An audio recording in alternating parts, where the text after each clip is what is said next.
We are on vacation. My family and I, we're here on the Enchantment of the Seas with the Royal Caribbean. It's day 2, day at sea here. It's been a lot of relaxing so far, a lot of sleeping, a lot of eating, all the things that we like to do on a cruise. I am reading a love song for Ricki Wilde. I'm on page 54. So yesterday I read 54 pages and my goal is actually to finish this on vacation. My goal for the year is to read 20 books. Y'all, I've not read since March. Like, I just haven't really picked up a book. Honestly, I was in a bit of a book slump because the last book that I was reading, what was it called? I can't remember what it's called, but I want to say the author's name is Vanessa Ryan. I just couldn't really get into it. And so y'all, when I start reading a book that I don't really like and I try to force myself to like get through it, whenever I try to do that, y'all, I just end up in a book slump because I'm trying to force myself to read this book that I don't really like, and so that slows down my pace, and that's exactly what happened. That's exactly what happened with that. So I would love to finish this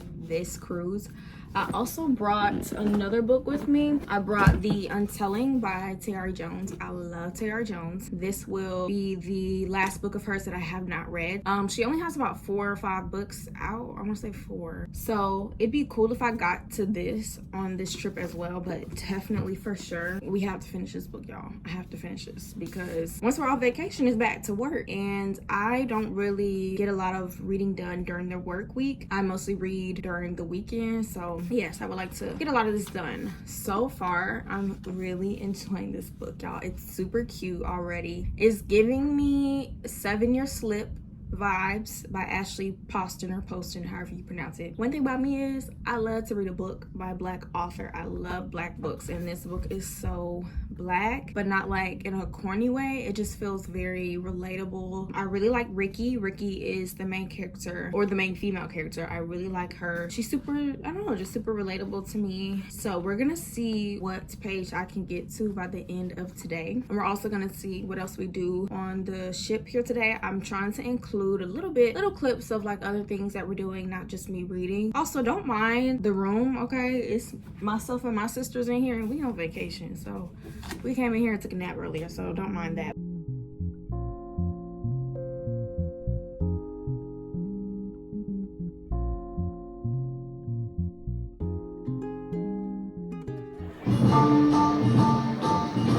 Baby love. Who's that by? My baby love. Oh, I know it's sugar pie, honey pie.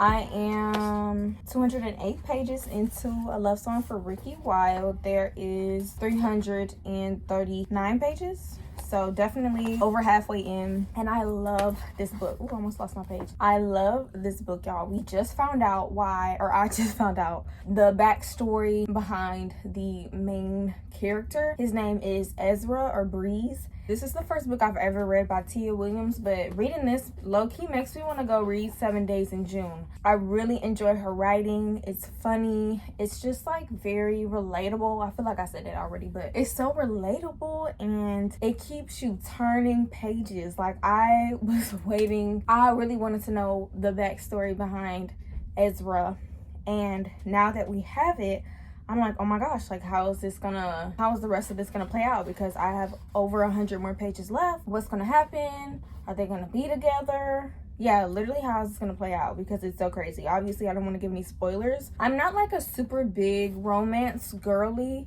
but I do like to read a romance every now and then, and I feel like this is a really nice one. There was a spicy scene, and I'm not a spice girl.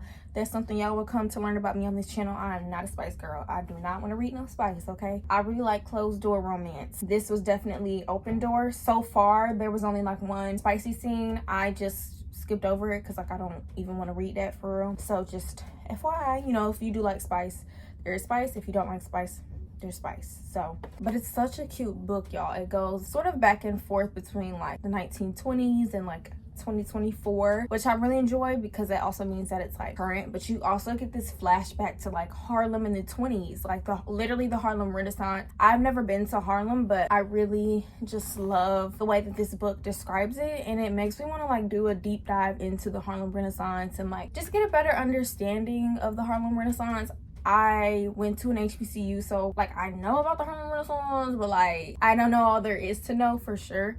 But after reading this book, I just so badly want to look more into it. And I don't know, it just kind of had me thinking, because in the 20s or 30s, maybe even 40s, Harlem was like the Black Mecca of the United States. And now, as we all know, the Black Mecca is Atlanta. But it just had me thinking like, oh my gosh, at a certain point, Atlanta probably won't be the Black Mecca anymore. What will that next city be? Would it be like, what if it's like something that surprises us all and it's like Denver? Or some place nobody ever imagined. Now, some other really Black cities that I could think of would be like DC, probably New Orleans.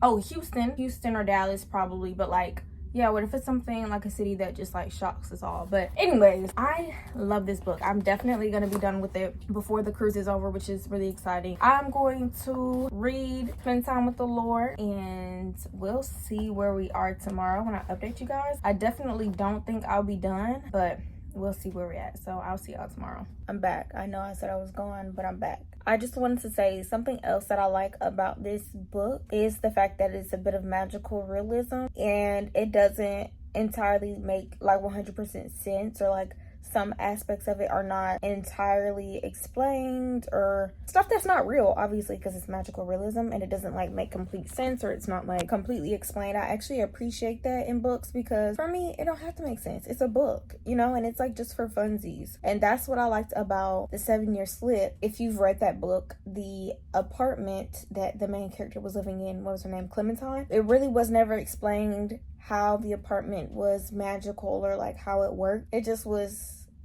understood, like the apartment is just magical and takes you back in time or forward in time. It just is what it is. I kind of feel that a little way with this book, and I just appreciate that, because I don't need the whole science explanation of why this is what it is. It just is what it is, you know.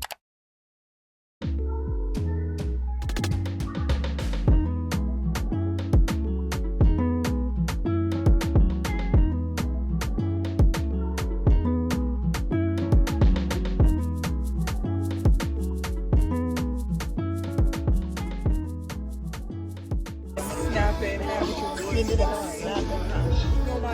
She had it under her blanket.